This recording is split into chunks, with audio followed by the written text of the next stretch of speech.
Hey guys, so as you can see, I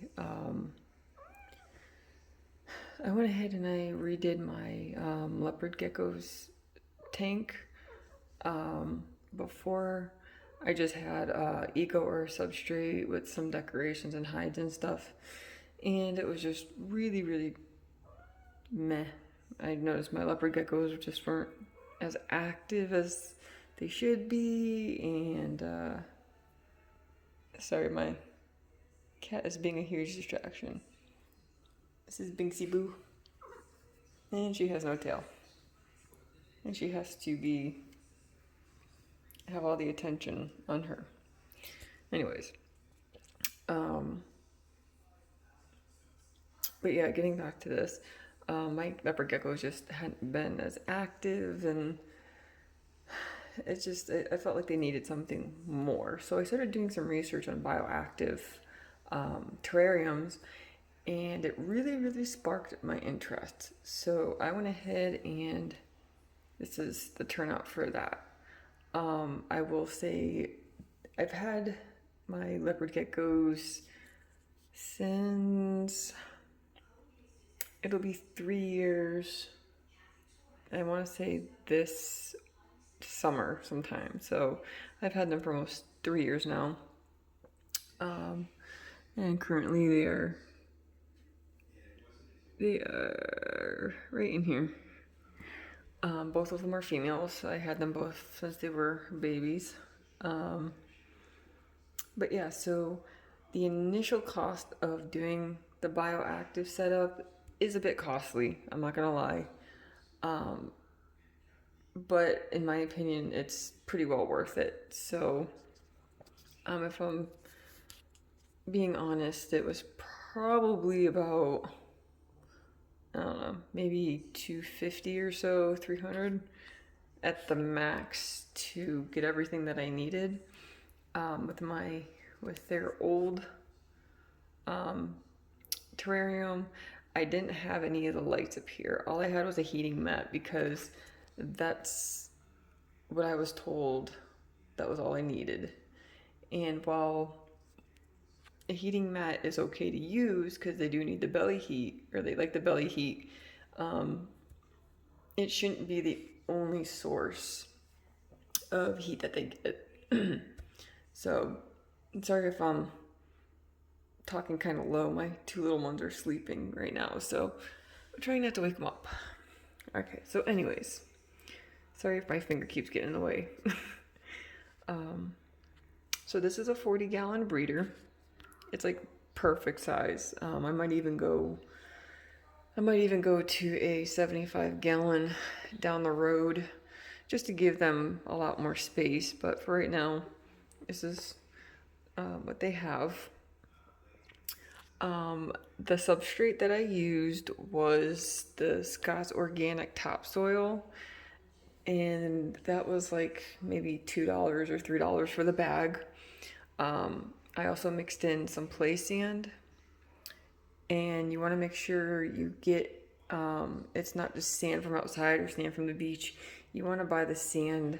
Those are Home Depot or Walmart usually have like the 50-pound bags of play sand, which you don't need that much, but it's only like $4 for a bag. So I did like a 70-30 mix, 70 being the topsoil, 30% being the play sand.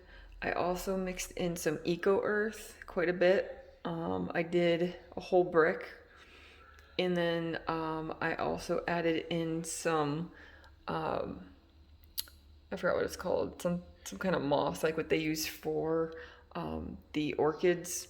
So I threw some of that in there because it does help with leopard geckos when they're shedding. Sometimes their toes can get kind of, they might have a hard time with their toes, so that can help with getting that off of their toes.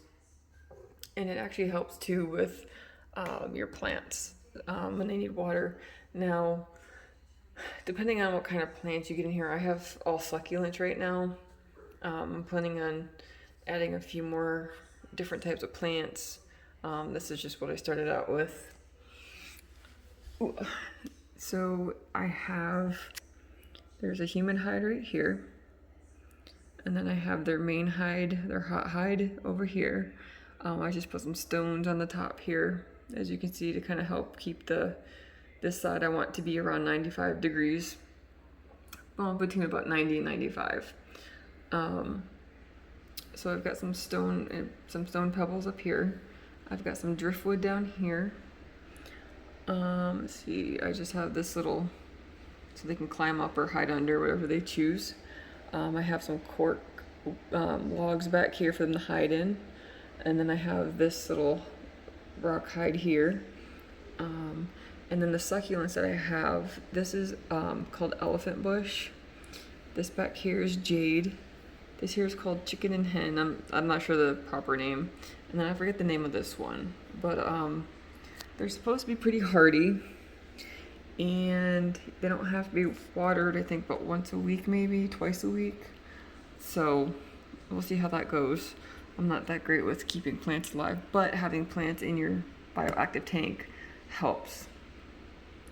I've also added into the tank to help break down like the leopard gecko waste.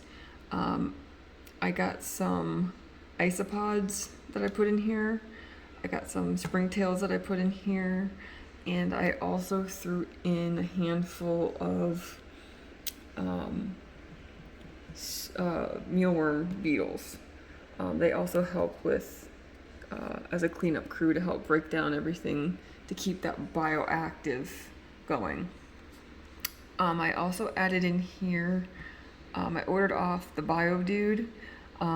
It's called a bioshot, and what you do is just like a bunch of,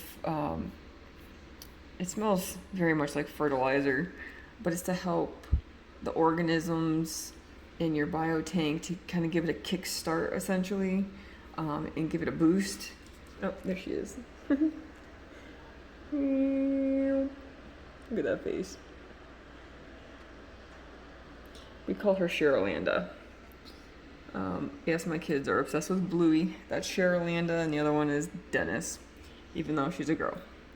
But anyway, so I put the bioshot in here, and then I just kind of gave it a good spritz down to give it a kick start.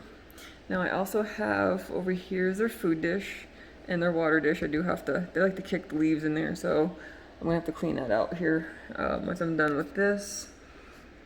Now as far as my lighting goes, I'm using a reptisun, a ZoomEd reptisun 10.0 UVB light in here, and this is the Thrive lamp dome, whatever you want to call it.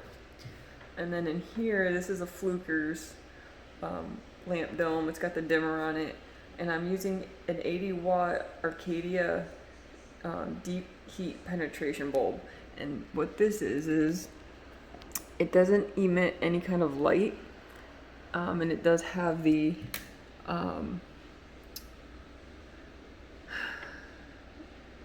it doesn't emit any light because lights for leopard geckos can actually hurt their eyes.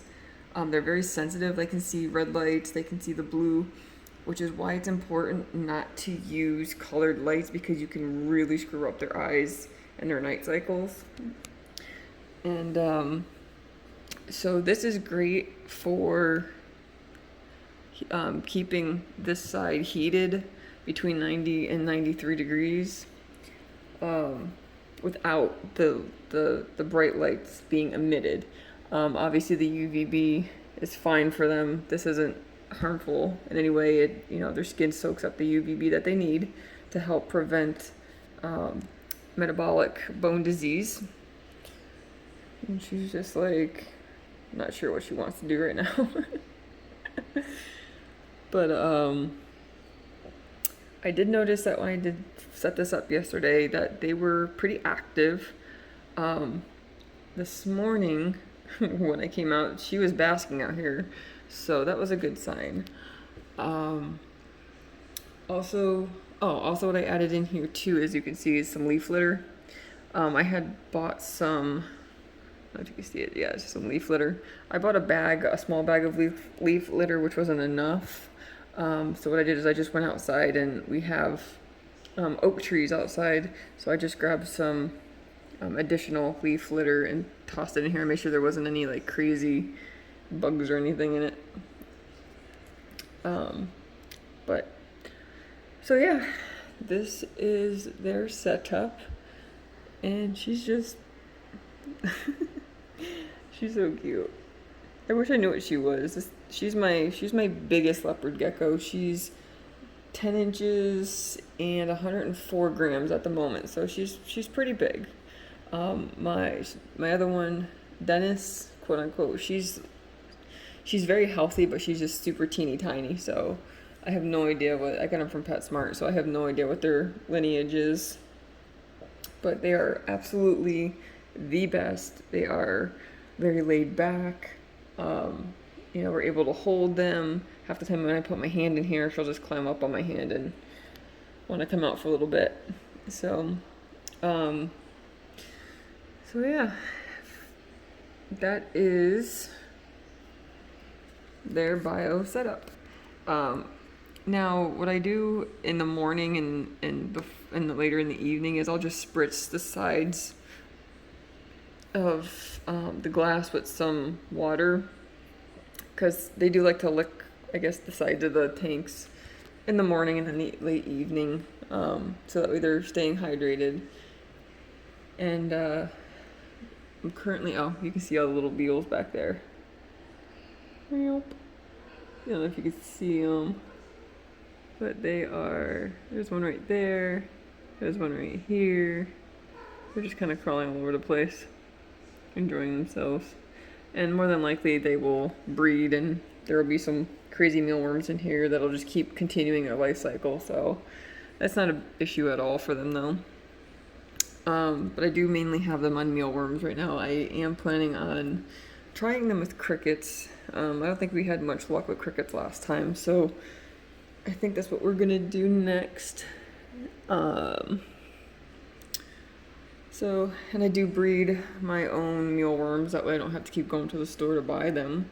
So if you guys want, I can do a video on how to breed your own mealworms, if that's something you're interested in, and I can show you my setup. But she's just so cute. Yes. You want to say hi, YouTube? Or you just want to be a little turd? Banksy Banks. Banksy Banks. This cat, I swear, she's too much. This cat saved me. She's my little support kitty when my anxiety gets out of control. But yeah, anyway, so to wrap this video up, if anybody has any questions on anything, let me know and I will answer them. And yeah, so I will talk to you guys later. Bye.